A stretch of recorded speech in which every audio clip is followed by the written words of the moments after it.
Araw ng Sabado ngayon guys. Masama panahon dito sa amin, umaambon na guys. Hindi ko muna inilabas yung mga alaga kong kambing. Mukhang uulan to ng malakas, umaambon na eh.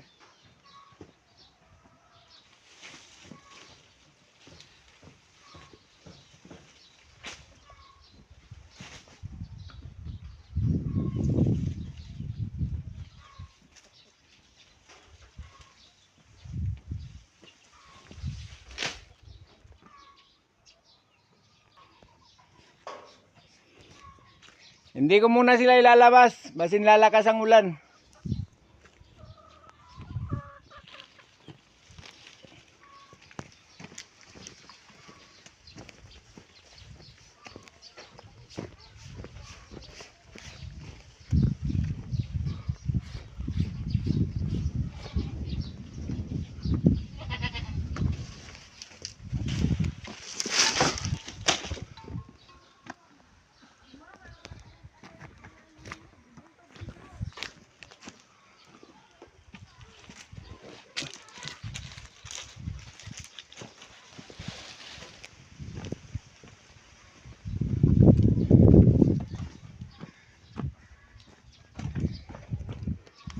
Dito lang muna sila sa silong ng bahay ngayon guys, kumpayan ko lang to sila.